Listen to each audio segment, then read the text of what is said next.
Hello बेटा, मैं आदर्श sir आप सभी लोगों का स्वागत करता हूं अपने YouTube चैनल मैथ्स मिरेकल में।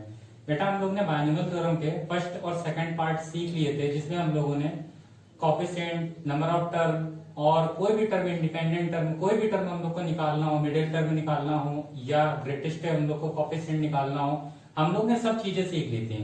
अब हम लोग बेटा इसके अगले पार्ट में पढ़ते हैं, जिसमें हम लोग कोफिशिएंट के बारे में सीखेंगे, प्रॉपर्टीज के सवाल देखेंगे उसके कि किस तरीके से सवाल करेंगे। इसमें हम लोग बहुत ही अच्छी से ट्रिकों से देखेंगे।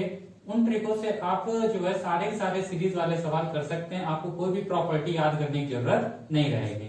ठीक है, चलिए बेटा स्टार्ट करते हैं। चलिए सबसे पहले हम लोग बात कर लेते हैं पार्ट 3 की।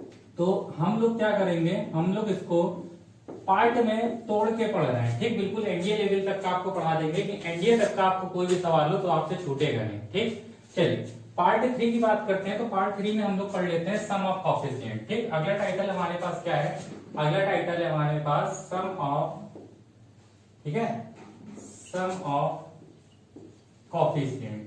अब देखो बेटा, सम कोफिशिएंट के बारे में बात करें, कोई भी हमारे पास गुणांक सवाल में गुणांकों का योग पूछता है और इसकी प्रॉपर्टी के ऊपर सीरीज वाले सवाल बनते हैं, वो दोनों चीज आज हम लोग इसी पार्ट में देख लेंगे। चलिए देखते हैं बेटा, हम लोग ने बेटा ये सीखा था कि अगर हम लोगों को कभी भी, अगर हम लोगों को कभी भी कोई भी एक्सटेंशन खोलना हो, जैसे मैंने बात कर ली x प्लस ए की होल पावर n, तो जो भी एक्सटेंशन होता है, एक्सटेंशन हमारा किस तरीके से बोलते हैं, एनसी नॉट एक्स की होल पावर n ए की पावर 0 प्लस एनसी1, यहाँ पे हो जाता है एक्स स्क्वायर ए की पावर, सॉरी यहाँ पे हो जाएगा हमारे पास n माइनस 1, यहाँ पे ए स्क्वायर, यहाँ पे हो जाएगा एनसी2 एक्स की होल पावर n माइनस 2 ए स्क्वायर प्लस, इस तरीके से आगे जाएंगे। यहाँ पे हमारे पास हो जाएगा एनसीआर एक्स की whole power n minus r a की पावर r। इस तरीके से हमारे पास कहां तक जाता है एक्सपेंशन, एनसीएन और ए की पावर n तक हमारे पास एक्सपेंशन जो है चला जाता है। अगर बेटा यहाँ पे हम लोग x और a की जगह, x और a की जगह अगर मैं यहाँ पे रख दूं, मान लीजिए मैंने यहाँ पे ले लिया इफ x इक्वल टू 1 ले लूं और a इक्वल टू बेटा क्या ले लें, x ले लें। ठीक, अगर x इक्वल टू 1 और a इक्वल टू x ले ले तो हमारे पास यहाँ पे देखिए क्या बन जाएगा, हमारे पास ये बेटा यहाँ पे बन जाएगा इस तरीके से x की जगह 1 ले लेंगे और यहाँ पे बेटा क्या हो जाएगा 1 प्लस x की होल पावर n। ठीक, इसी तरीके की तो प्रॉपर्टी खुलेगी। तो हमारे पास देखिए यहाँ पे कितना आ जाएगा, x की जगह मैंने 1 ले लिया है और a की जगह मैंने क्या ले लिया बेटा, x ले लिया है। तो यहाँ पे हमारे पास बेटा आ जाएगा nc नॉट, ठीक है, प्लस यहाँ पे कितना आ जाएगा nc1 x की पावर n माइनस 1, कोई फर्क नहीं पड़ता, तो जहां जहां x है वहां केवल 1 हो जाएगा। a की जगह कितना हो जाएगा x स्क्वायर, यहाँ पे हो जाएगा nc2, ठीक है, यहाँ पे हमारे बेटा यहाँ पे सॉरी गलती हो गई, यहाँ पे जो है केवल a रहेगा और यहाँ पे हमारे पास कितना हो जाएगा, यहाँ पे हमारे पास हो जाएगा n माइनस 2 a स्क्वायर, तो यहाँ पे हमारे पास क्या हो जाएगा x स्क्वायर। इसी तरीके से आगे हमारे पास यहाँ पे चलता रहता है। ठीक, nc3 आएगा, nc4 आ जाएगा, इसी तरीके से आगे हमारे पास यहाँ पे चलता रहता है। तो यहाँ पे क्या आ जाएगा हमारे पास एनसीआर एक्स की होल पावर आर, इसी तरीके से आगे जो है चलता है।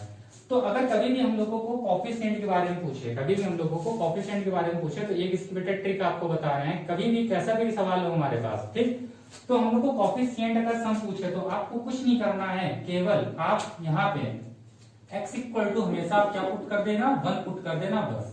जैसे आप x इक्वल टू 1 पुट करोगे आपके पास कोफिशिएंट का सम आ जाएगा। देखते हैं कैसे, जैसे x इक्वल टू 1 इसमें पुट करेंगे तो देखिए 1 और 1 कितना हो जाएगा 2, तो यहाँ पे बेटा क्या हो जाएगा 2 की पावर n इक्वल टू यहाँ पे कितना हो जाएगा nc नॉट, बेटा यहाँ पे हो जाएगा nc1, यहाँ पे हो जाएगा nc2, यहाँ पे हो जाएगा nc3, इसी तरीके से आगे हमारे पास ये चलता चला जाता है। तो हम लोगों ने प्रॉपर्टी क्या देखी थी, किताबों में लिखी होती है कि अगर कभी भी कोफिशिएंट को हम लोग ऐड करते हैं तो वो हमारे पास क्या होता है, हमारे पास होता है nc not, nc1, nc2, nc3 कि हमारे पास कोफिशिएंट क्या होता है 2 की पावर n हो जाता है। तो बहुत आसानी से हम लोग इसको याद रखेंगे। बस आपको केवल ये याद रखना, कभी भी कोई भी कोफिशिएंट अगर आपको निकालना है तो केवल आप x इक्वल टू 1 पुट कर देना, कोफिशिएंट का सम आपके पास निकल के आ जाएगा। तो ये तो हमारे पास सीरीज में यूज होते हैं, आपको तो केवल 2 रिजल्ट केवल ध्यान रखने हैं बस। चलिए आगे बात करते हैं। इसी में बेटा देखिएगा एक रिजल्ट हमारे पास और होता है, ठीक, बात समझिएगा, मैं आपको रिजल्ट सही बता देता हूँ कि आता कैसे है, लेकिन आप तो केवल रिजल्ट ही ध्यान रखिएगा, ठीक है। चलिए अब देखिए, जैसे बेटा मैंने लिया था 1 प्लस एक्स था, उसका जो हमारे पास एक्सपेंशन खुला था, ठीक है, एक्सपेंशन हमारे पास किसका खुला था बेटा, पार्ट 3 हटा देते हैं, इसका कोई यूज नहीं है अभी। हाँ, तो अभी हम लोगों ने बेटा क्या देखा, हम लोगों ने ये देखा कि जो हमारे पास एक्सपेंशन था वो किसका था, 1 प्लस एक्स की होल पावर किसका था भाई, n का था। तो इसका एक्सपेंशन हमारे पास क्या खुला था, इसका एक्सपेंशन खुला था nc नॉट, यहाँ पे क्या था nc1 और यहाँ पे x था, फिर nc2, यहाँ पे x स्क्वायर था, फिर यहाँ पे nc3, यहाँ पे x क्यूब था। इस तरीके से हमारे पास ये चलता चला जा रहा था। ठीक है, अब बेटा अगर मैं यहाँ पे अगर मैं क्या कर दूं, यहाँ पे अगर हम x इक्वल टू -1 पुट कर दें, ठीक, आप केवल रिजल्ट ध्यान रखना और कुछ ध्यान नहीं रखना है। अगर हम जैसे यहाँ पे -1 पुट कर दें तो यहाँ पे देखिए 1 और -1 हमारे पास क्या हो जाएगा, 0 हो जाएगा। देख सकते हैं केवल -1 पुट कर रहे हैं, तो जैसे हम लोग 1 यहाँ पे पुट करेंगे 1 -1 कितना हो जाएगा, 0। यहाँ पे बेटा कितना हो जाएगा, nc नॉट। यहाँ पे देखिए x की जगह जब रखेंगे तो प्लस किस में हो जाएगा, माइनस में nc1, यहाँ पे हमारे पास nc2, यहाँ पे हमारे पास nc3, फिर देखिए माइनस है, फिर अल्टरनेट में इस तरीके से चलता चला जाता है। ठीक है, तो एक यहाँ पे प्रॉपर्टी और हमारे पास बनती है, अगर हमारे पास sign plus minus plus minus plus minus इस तरीके से हो, कैसे हो, अगर हमारे पास साइन अल्टरनेट क्रम में प्लस माइनस हो तो वो हमारे पास किसके इक्वल हो जाता है, वो हमारे पास 0 के इक्वल हो जाता है। ठीक है, तो एक बेटा प्रॉपर्टी हम लोग ये ध्यान रखते हैं और अगर एक प्रॉपर्टी हम लोग ये ध्यान रखते हैं। अब सुनिए, अगर हम लोग दो प्रॉपर्टी तो हम लोगों ने देख ली, आपको तो केवल ये ध्यान रखना है, अगर जब हम लोग किसी भी कोएफिशिएंट को ऐड करते हैं तो 2 की पावर n क्या होता है, जो कि इंडेक्स होती है। और अगर हमारे पास प्लस माइनस इस तरीके से साइन चल रहे हो तब हमारे पास सम क्या हो जाता है बेटा, 0 हो जाता है। और बेटा इसमें अगर हम लोग इन दोनों को, मान लीजिए ये इक्वेशन हमारे पास फर्स्ट हमने ले ली और ये इक्वेशन हमने क्या ले ली, सेकंड ले ली। अगर इन दोनों को हम लोग ऐड करें तो जैसे बेटा ऐड करेंगे तो देखो nc1 कटेगा, यहाँ पे nc3 कटेगा, इसी तरीके से अगला ऑर्डर नंबर nc5 कटेगा। तो हमारे पास देखिए जब ऐड करेंगे तो nc नॉट हमारे पास कितना है, 2 बार, और यहाँ पे nc2 हमारे पास कितना है, 2 बार। तो सर ऐड होते चले जाएंगे तो हमारे पास यहाँ पे एक प्रॉपर्टी और बन जाती है।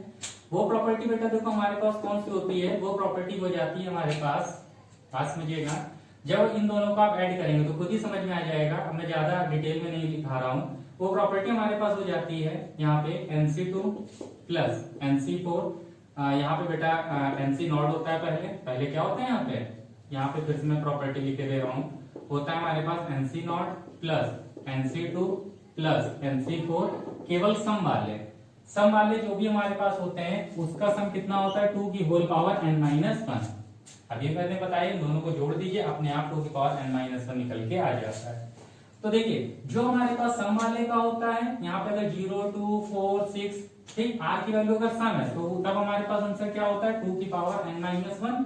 ठीक है, और अगर हमारे पास किसकी बात कर दें, अगर हमारे पास बेटा यहाँ पे विषम आ जाए 0, 1, 3, 4, 5, तो उसका भी प्रॉपर्टी यही रहती है। ठीक है, तो चाहे हमारे पास ये आए, चाहे हमारे पास क्या आ जाए, चाहे हमारे पास बेटा यहाँ पर इस तरीके से आ जाए nc1 plus nc3 plus nc5, इस तरीके से चला जाए तो भी उसका आंसर क्या होता है, 2 की पावर n-1 ही होता है।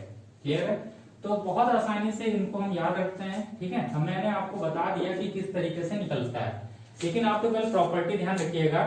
ठीक है, और आपको प्रॉपर्टी का भी यूज नहीं करना पड़ेगा, विश्वास रखिए, जो हम सीरीज वाले क्वेश्चन में चलेंगे आपको तो इनका भी यूज नहीं जो है बहुत ही कम करेंगे। ठीक, तो केवल 4 प्रॉपर्टी मैंने लिखाई, इनको बस बेटा ध्यान में रखिएगा। ठीक है, अगर हमारे पास अल्टरनेट क्रम में साइन चल रहे हैं तो 0 होगा, अगर हमारे पास r की वैल्यू सम है 0, 2, 4 तो 2 की पावर n-1, अगर r की वैल्यू विषम है 1, 3, 5 तो 2 की पावर n-1, अगर सभी सम और विषम सारे कोएफिशिएंट को अगर ऐड कर रहे हैं तो हमारे पास वैल्यू क्या बन जाती है, 2 की पावर n। कैसे, कभी भी आपको सम निकालना हो केवल x की जगह 1 पुट कर दो, फटाफट आंसर निकल के आ जाएगा। ठीक है, तो केवल इतनी चीजें हैं। अब हम लोग सवालों पे बेटा चलते हैं, ये तो थ्योरी हो गई। ठीक है, सवाल पे बेटा चलते हैं, देखिएगा कितने आसानी से हम लोग सवाल को सारे कर लेंगे बिना इनका यूज करें, देखिएगा।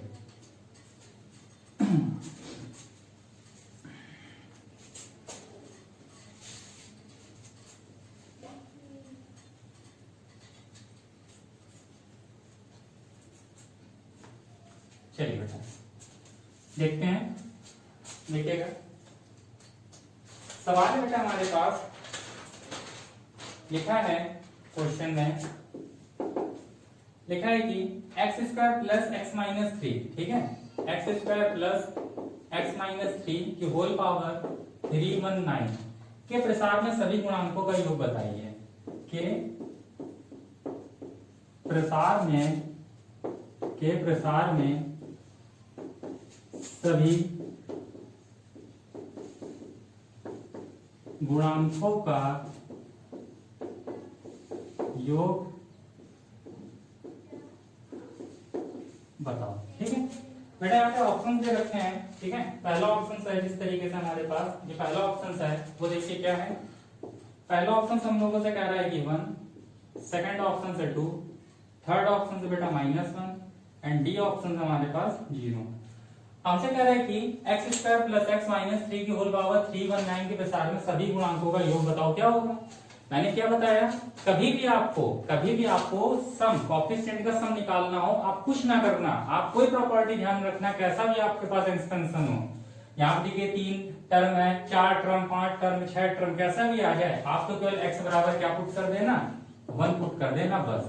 तो जैसे x बराबर 1 आप यहाँ पे पुट करोगे तो देखिए आराम से आपके पास गुणांकों का योग आ जाएगा। देखिए 1 पुट करिए, 1 का स्क्वायर 1, फिर प्लस का 1, फिर माइनस का 3 की होल पावर 319। जरा इसको सॉल्व करो, एक और एक 2, 3 से 2 जाएगा तो बेटा कितना बनेगा हमारे पास, -1 की होल पावर 319।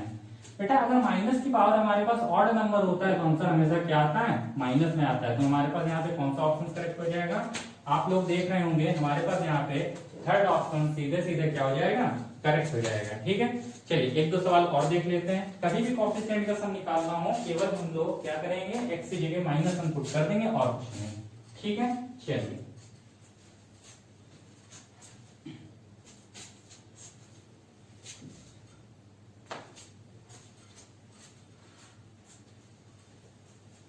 देखते हैं बेटा, देखिएगा अगला सवाल है। जैसे मान लीजिए हम लोगों से कह रखा है कि क्वेश्चन में देखिएगा हमसे कह रहा है कि 1 + 2x minus 4x square plus 5x³ में सभी गुणांक का योग है, ठीक। ऑप्शन देखिए हम लोगों से कह रखा है, पहला ऑप्शन है 2 की होल पावर 10, ठीक है, सॉरी यहाँ पे इंडेक्स तो लगाई नहीं, 10101, ठीक है। बी ऑप्शन से हमारे पास -3, सी ऑप्शन से हमारे पास 0 एंड डी ऑप्शन से 4 की पावर 10101।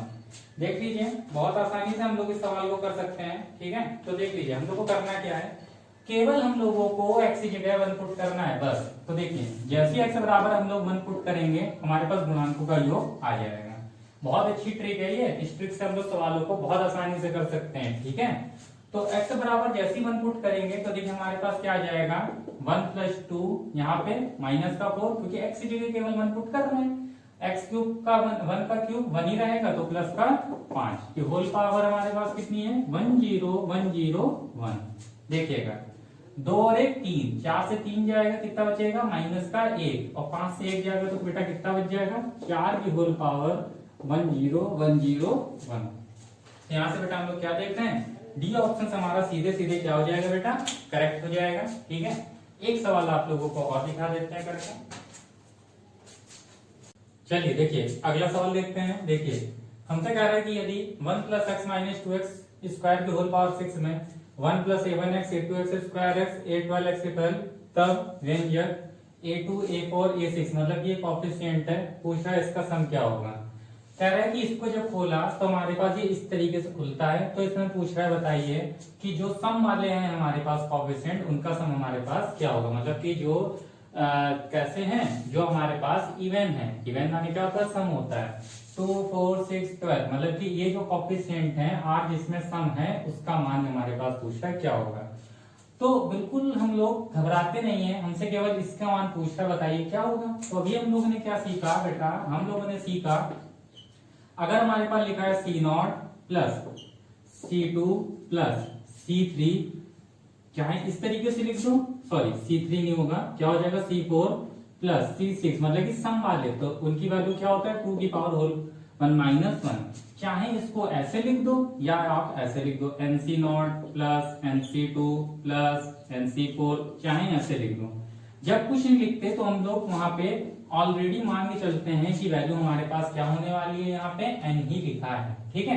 तो यहाँ पे हमारे पास A2 A4 A6 लिखा है, तो कुछ नहीं केवल C की जगह इसने क्या लिख दिया, A लिख दिया, ठीक। तो अगर बेटा हम लोग इसको ध्यान से देखें तो हम लोग इसको क्या लिख सकते हैं, हम लोग C के हमारे पास लिखा है, ठीक। तो C की जगह इसने C नहीं दिया, केवल इसने क्या दे दिया, A दे दिया। तो यहाँ पे हम लोग क्या लिख सकते हैं, A0 A2 A4, ठीक है। इस तरीके से हमारे पास आगे चल रहा है। तो पूछ का बताइए इसकी वैल्यू क्या होगी, तो मैंने क्या बताया था, वैल्यू क्या हो जाता है 2 की पावर n-1। यहाँ पे n हमारे पास क्या होता है, घात। तो ये कितनी इंडेक्स का सवाल है, n बराबर 6 का तो ही है, ठीक। तो यहाँ पे क्या होगा 6-1, मतलब कि 6 से 1 जाएगा तो कितना बचेगा 5, 2 की पावर 5। लेकिन वैल्यू में केवल बेटा किसकी चाहिए, A2 A4 A6, मतलब A0 नहीं चाहिए। तो हमने आपको शायद वैल्यू पता होगी, अगर कभी भी हमारे पास NC0 लिखा हो तो उसकी वैल्यू क्या होती है 1, चाहे NC0 लिखा हो चाहे C0 लिखा हो, वैल्यू हमेशा क्या होती है 1 ही होती है। ये लिखने के तरीके होते हैं बेटा, ठीक है। तो इसकी वैल्यू क्या होती है 1, ये हमारे पास उधर पक्षांतर हो जाएगा, तो हमारे पास क्या आ जाएगा A2 plus A4 plus A6, ठीक। इस तरीके से हमारे पास हो जाएगा 2 की पावर 5 -1, मतलब कि क्या हो जाएगा 32 -1, मतलब कि आंसर आ जाएगा हमारे पास 31, ठीक है। तो बहुत आसानी से हम लोग सारे सवाल कर सकते हैं, देखते ही आप लोग इसको क्या कर सकते हैं बेटा, टिक कर सकते हैं, ठीक। चलिए अब हम लोग बेटा बात करते हैं किसकी, सीरीज वाले क्वेश्चन की, ठीक है। अब हम लोग कुछ सीरीज वाले क्वेश्चन देख लेते हैं जो इसी प्रकार से लगते हैं। करने में बहुत कठिनाई होती थी हम लोगों को इंटर वगैरह में, है ना, लेकिन अब नहीं होगी। आप तरीका केवल देख लीजिएगा बस, चाहे जैसा सवाल हो आप फटाफट उसको कर सकते हैं। देखिएगा, देखिए अब हम लोग बात करते हैं सीरीज क्वेश्चन की, ठीक है। अब ये हमारे पास कॉफिशिएंट के सम वाले का हो गया।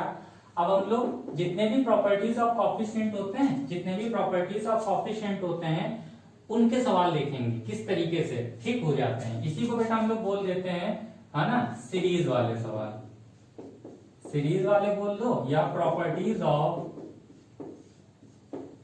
कॉफिशिएंट, ठीक। अब इनकी प्रॉब्लम चलेंगी, इनकी जैसी भी प्रॉब्लम होंगे, जैसे भी सवाल होंगे, आप फटाफट इनको क्या कर सकते हो भाई, कर सकते हो, ठीक है। चलिए इनको बेटा हम लोग सीधे सवाल से देख लेते हैं। देखिएगा जैसे हमारे पास यहाँ पे सवाल दिया है, क्वेश्चन में दिया है कि लिखा है हमारे पास 15C not square plus 15C 1 square, ठीक है। फिर हमारे पास लिखा है plus 15C 2 square minus 15C 3 square, यहाँ पे माइनस था, ठीक है। और इस तरीके से हमारे पास चल रहा है, और आगे हमारे पास कह रहा है 15C 15, यहाँ पे हमारे पास क्या लिखा है स्क्वायर। पूछता बताइए इसका मान क्या होगा, केवल इस तरीके से लिखा रहता है और पूछता है का मान है, क्या पूछता है, केवल का मान है, का मान है। देखिए ऑप्शंस में देखो बेटा हमारे पास लिखा है 15 -15 15, बी ऑप्शंस में -15, सी ऑप्शंस में 0 एंड डी ऑप्शन से बेटा हमारे पास लिखा है 1, ठीक है। बहुत आसानी से हो सकता है सवाल। देखिएगा मैंने अभी प्रॉपर्टी आपको क्या लिखाई थी बेटा, प्रॉपर्टी अगर आपको याद हो कभी भी लिखो NC0 minus NC1 plus NC2 minus NC3, ठीक है। इस तरीके से चलता है तो आंसर कितना आता है हमारे पास 0 आता है, ठीक। तो यहाँ पे भी तो वही चीज देख रहे हैं 0 1 2 3, मतलब कि 0 1 2 3 सम और विषम दोनों मिले हों, और यहाँ पे पावर सॉरी जो साइन होते हैं प्लस माइनस में चल रही हो, तो वैल्यू कितनी आ जाती है 0। तो यहाँ पे भी हमारे पास सीधे इसका आंसर क्या हो जाएगा 0, चाहे यहाँ पे स्क्वायर लगाओ कुछ भी लगाओ, आंसर हमारा क्या है 0। आप तो केवल साइन को देखा करो, और एन देखो सब में बराबर है, देखिए 15 15 15 सब में चल रहा है, ठीक। तो बेटा सीधे हमारे पास वैल्यू क्या होगी, हमने केवल प्लस माइनस साइन को देखा, तो हमारे पास सीधे वैल्यू क्या हो जाएगी बेटा इसकी 0। ऑप्शन हमारा इसका क्या हो जाएगा, करेक्ट हो जाएगा, ठीक। अब चलिए अगला सवाल बेटा और देख लेते हैं। 2 से 3 सवाल में आपको पूरा का पूरा ये आने लगेगा सीरीज बेसिस, जो भी क्वेश्चन होंगे प्रॉब्लम होती हैं, जितने भी प्रॉपर्टीज ऑफ कोएफिशिएंट के जितने भी हमारे पास रिजल्ट बनते थे ना, कुछ भी रिजल्ट याद करने की जरूरत नहीं है ना, बिल्कुल। देखिएगा क्वेश्चन, देखिए क्वेश्चन बेटा हमारे पास यहाँ पे लिखा है, फिर से क्वेश्चन है, देखिएगा लिखा है बेटा C0 CR plus C1 CR plus 1 plus C2 CR plus 2 plus इस तरीके से आगे चल रहा है। फिर लिखा है C N minus R C, ठीक है। कब पूछ रहा बताइए मान क्या होगा, ठीक। ऑप्शंस देख लीजिए बेटा, जो पहला ऑप्शन है वो दे रखा है हम लोग को factorial 2n upon n minus r factorial n plus r factorial. B option है factorial n upon minus r factorial n plus r factorial. बेटा सी ऑप्शन है factorial n upon n minus r factorial. And D option हमारे पास दे रखा है D option none of these, ठीक। D option बेटा नन ऑफ दीज है, तो उसको बेटा हमने सबसे नीचे लिख दिया, ठीक है। नन ऑफ दीज को सबसे नीचे लिख दिया। चलिए अब देखो इन सवालों को कैसे करते हैं। इन सवालों को करने के हम लोग तरीका जान लेते हैं। आप लोग केवल इन सवालों को जब करेंगे तब आप कुछ ना करना, आप n की वैल्यू और r की वैल्यू अपने मन से मानिएगा, ठीक है। n की वैल्यू r की वैल्यू अपने मन से मानिएगा। और आपको ये पता होगा कि जो n होता है, जो n होता है वो कैसा होता है, वो हमारे पास r से, वो हमारे पास r से बड़ा होता है या फिर उसके बराबर होता है।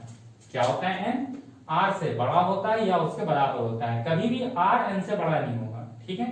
तो आपको n की वैल्यू माननी है और r की वैल्यू माननी है, और हमारे पास सवाल में टर्म लेने हैं उतने, बस वहां तक हम लोग सवाल में टर्म लेंगे जहां पर ये r n से बड़ा ना हो, ठीक। और समझते हैं, देखिए मान लीजिए हमने यहाँ पे, आप n बराबर 1 2 3 4 कुछ भी ले सकती हैं, n बराबर 1 2 3 4 कुछ भी ले सकते हैं, ठीक। जैसे बेटा हमने यहाँ पे, आप अपने मन से कुछ भी मान लीजिए, मैं तो 1 मान ही ले रहा हूँ क्योंकि 1 से सवाल हमारे पास क्या हो जाएगा बेटा, और जल्दी हो जाएगा, ठीक। जैसे बेटा हमने n बराबर कितना माना, 1 माना, n बराबर बेटा हमने कितना मान लिया, 1, ठीक। बेटा रेड से लिखे दे रहा हूं मैं, है ना। जैसे हमने यहाँ पे n बराबर 1 माना, ठीक, n बराबर कितना माना, 1। अगर आपने n बराबर 1 माना है तो r n क्या लेंगे, 1 कम लेंगे, ठीक है। n बराबर 1 माना है तो r क्या लेना, हमेशा उससे 1 कम लेना। अगर 2 मानते तो r कितना लेते, 1 लेते। अगर n बराबर 3 मानते तो r कितना लेते, 2 लेते, ठीक। r हमेशा n जितना मानो उससे कम लो, क्लियर है। अब देखो किस तरीके से करते हैं सवाल को, ठीक। जैसे n बराबर बेटा हमने 1 लिया, जब यहाँ पे कुछ नहीं लिखा है तो ध्यान रखिएगा यहाँ पे हमारे पास n ही चल रहा है, ठीक। NC0 NCR इस तरीके से बेटा, जैसे हमने 1 लिया, ठीक। अगर हमने 1 लिया तो टर्म कितने खुलेंगे, 2, ठीक। एक ये वाला और एक ये वाला, ठीक है। वहां तक आपको सवाल को करना है जहां तक हमारे पास इस तरीके से ना आ जाए, ठीक। NCN ना आ जाए, ठीक है। वहां तक आपको केवल टर्म लेने। और दूसरा तरीका, अगर n बराबर 1 लिया तो टर्म कितने खुलेंगे, 2, बताया था मैंने, ठीक। चलिए अब देखो n बराबर 1 लिया, देखो फटाफट सवाल होगा 1C0, यहाँ पे क्या लेंगे 1C, r की वैल्यू बेटा कितनी है 0, प्लस इसको बेटा लेंगे इसको, ठीक। ये एक टर्म है, ये दूसरा टर्म है, ठीक है। यहाँ पे कितना हो जाएगा 1C1, यहाँ पे बेटा लेंगे तो कितना हो जाएगा 1C, r की वैल्यू कितनी है 0, 0 प्लस 1 1, क्लियर है, बहुत आसानी से हो जाएगा। हाँ भैया 1C0 लिखा है, NC0 की वैल्यू कितनी हो जाती है 1, आप सबको पता होगा, क्या पता होगा कि NC0 की वैल्यू कितनी हो जाती है हमारे पास, 1 हो जाती है, ठीक है। तो 1C0 की वैल्यू कितनी हो जाएगी, 1 हो जाएगी इंटू 1 प्लस, हाँ भाई 1C1 लिखा है हमारे पास, और आपको ये भी पता होगा अगर हमारे पास कभी भी NC1 लिखा है तो उसकी वैल्यू कितनी हो जाती है, n हो जाती है। तो यहाँ पे 1C1 हमारे पास लिखा है तो इसकी वैल्यू क्या हो जाएगी, 1 ही हो जाएगी। तो देखो 1 प्लस 1 आंसर कितना आ गया हमारे पास, यहाँ पे 2 आ गया, ठीक है। मान लीजिए अगर आप n बराबर कितना ले लेते, 2, अगर n बराबर 2 लेते तो टर्म कहां तक खुलते हैं हमारे पास, 3 तक खुल जाते हैं, ठीक। खुद ही देख सकते हैं, यहाँ पे देखिए 2 लेते हैं, यहाँ पे 0 2 2 बराबर आ जाता है, ठीक। चाहे आप ऐसे देख सकते हैं, n बराबर 2 लिए तो टर्म 1 2 3 यहाँ तक जाते हैं, n बराबर 3 लेते हैं टर्म 4 तक जाते हैं, क्लियर है। बहुत आसानी से क्वेश्चन हो जाता है, हम तो 1 लेते हैं ताकि हमें कम जो है कैलकुलेशन करना पड़े। अब देखिए 2 आ गया, अब n और r की वैल्यू ऑप्शंस में से यहाँ पे रखेंगे, जिसमें हमारे पास 2 मिल जाएगा वही ऑप्शन हमारा करेक्ट होगा, ठीक। चलिए यहाँ पे चलिए बेटा देख लेते हैं, है ना। देखो जैसे हमने बेटा फर्स्ट ऑप्शन लिया है ना, फर्स्ट ऑप्शन मान लीजिए मैंने लिया है n की जगह 1 रखो, 2 इंटू 1, वहां हमारे पास कितना आ जाएगा फैक्टोरियल 2, ठीक है ना, n में 1 का 2 में गुणा करेंगे केवल 2 आएगा। n माइनस r, 1 से 0 घटाएंगे तो कितना आ जाएगा factorial 1, n plus r, 1 plus 0 करेंगे तब भी कितना आ जाएगा फैक्टोरियल 1, सॉल्व करेंगे ना तब भी आंसर हमारे पास कितना आ जाएगा 2 आ जाएगा। बाकी हमारे पास किसी में भी 2 मेरे ख्याल से नहीं आएगा, तो सीधे बेटा कौन सा ऑप्शन करेक्ट हो जाएगा हमारे पास, ए ऑप्शन करेक्ट हो जाएगा। कैसा भी सवाल हो, है ना, बहुत आसानी से आप लोग कर सकते हो, चाहे जैसा सवाल हो हमारे पास इस तरीके से आप फटाफट इसको जो है कर देंगे, ठीक है। आपको केवल n और r की वैल्यू माननी है, बशर्ते n की वैल्यू ऐसी जैसे मानना और r की वैल्यू उससे एक कम मानना, ठीक है। अगर n बराबर 2 तो r की वैल्यू 1 और n बराबर 2, ठीक, तो टर्म कहां तक लोगे 3 तक, अगर 1 तक लिया तो टर्म कहां तक लोगे 2 तक। या हम लोग कैसे खोलेंगे, जब n और r की वैल्यू क्या आ जाए बराबर आ जाए, वहां तक हम सवाल को टर्म को खोलते हैं, चाहे आप किसी से भी सवाल कर सकते हैं, ठीक है। चलिए अगला सवाल है, देखिएगा।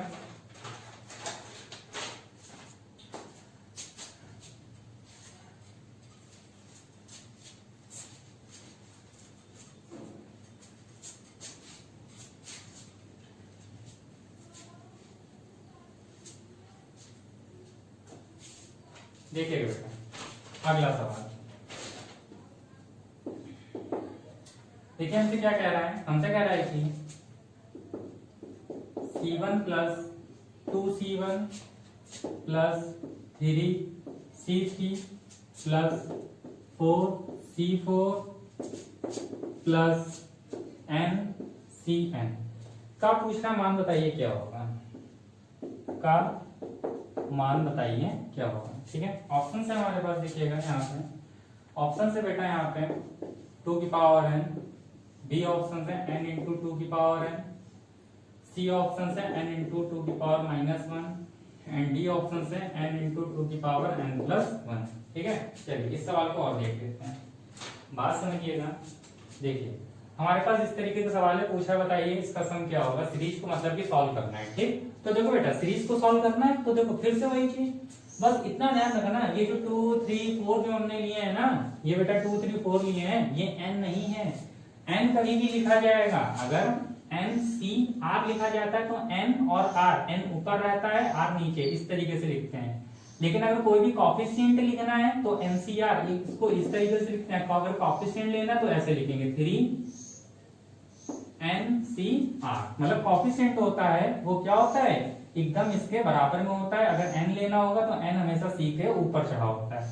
तो यहाँ से सबसे पहले ये ध्यान रखना, ये जो 2 3 4 लिखे ये कॉफिशिएंट है, n की वैल्यू नहीं है, क्लियर है।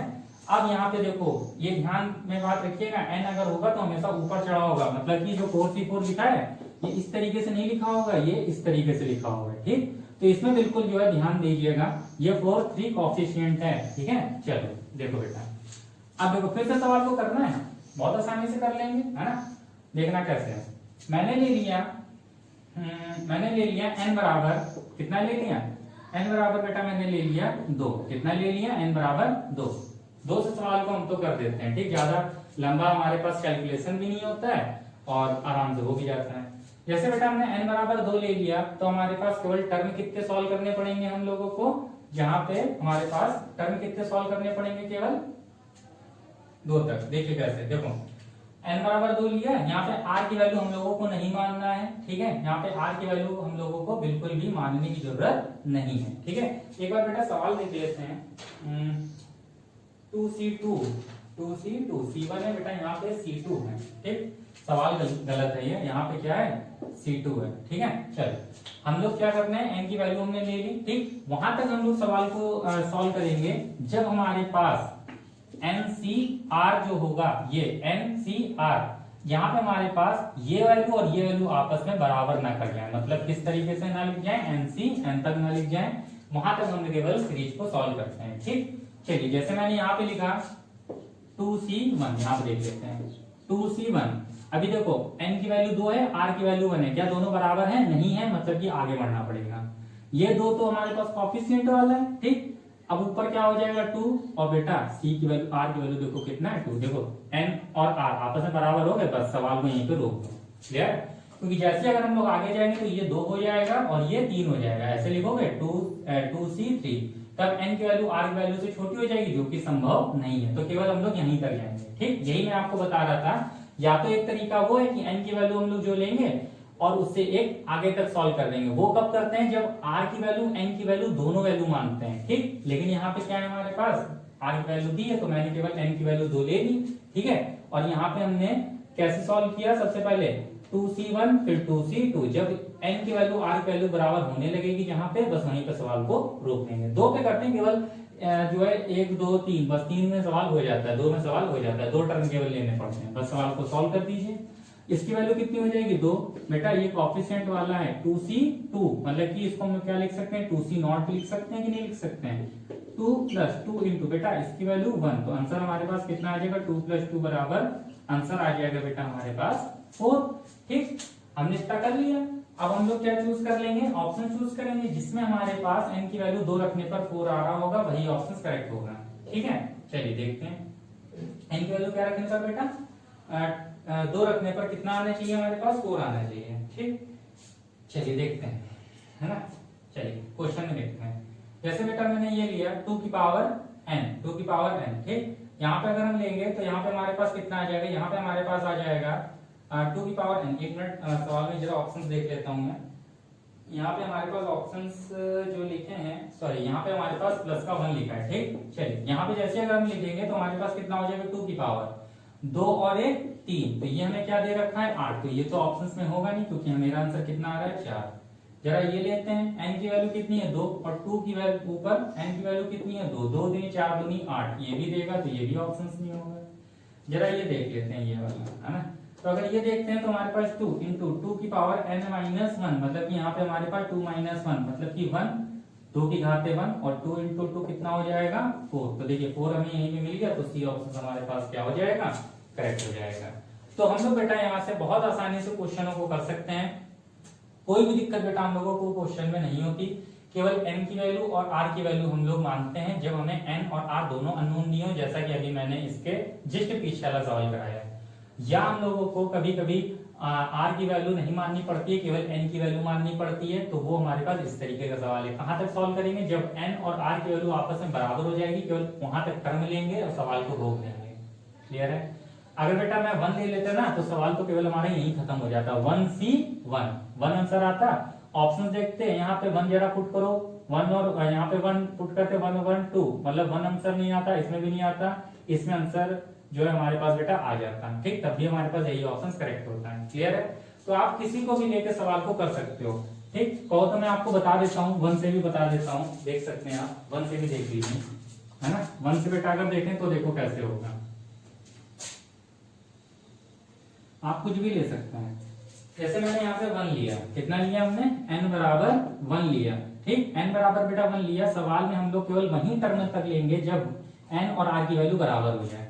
1 जरा यहाँ पे रखो, 1C1, देखिए केवल एक ही टर्म हमने लिया। यहाँ पे अगर रखेंगे तो 1C2 हो जाएगा। अगर बेटा मैं यहाँ पे लिखता 1C2, n r की वैल्यू से छोटा हो रहा है, इसलिए यहाँ पे टर्म हम लोग नहीं लेंगे। 1C1 की वैल्यू कितनी हो जाएगी? 1 हो जाएगी, है ना। बस n बराबर 1 उठा के ऑप्शन से पुट करो, देखो कहां पर ये 1 आ रहा है। यहाँ पे 1 आ रहा होगा, वही ऑप्शन हमारा करेक्ट होगा। यहाँ पे पुट करें, यहाँ पे 2 की पावर 2 बनेगा, नहीं होगा। यहाँ पे पुट करते हैं बेटा n इंटू 2 की पावर n, तो n की वैल्यू 1 और 1 इंटू 2 की पावर 1, तो ये भी हमारे पास 2 आंसर दे देगा, ये भी नहीं होगा। यहाँ पे पुट करो 1 इंटू 2 की पावर 1 - 1 बन गया, 1 और 1 0, समथिंग की पावर 0, वैल्यू कितनी हो जाती है हमारे पास? 1। 1 इंटू 1 आंसर कितना? 1। देखिए तब भी हमारे पास थर्ड ऑप्शन सी मिल रहा है कि नहीं मिल रहा है। ठीक, तो अब तो आप समझ गए होंगे किस तरीके से करना है। ठीक, तो यहाँ पे बेटा हम लोगों ने सीरीज वाले क्वेश्चन, सम ऑफ कोएफिशिएंट सब सीख लिया। ठीक है, अब हम लोग अगले पार्ट में जो है अगली चीज देखेंगे और अच्छे अच्छे सवाल ट्रिक से करेंगे। ठीक है, चलिए बेटा, जय हिंद।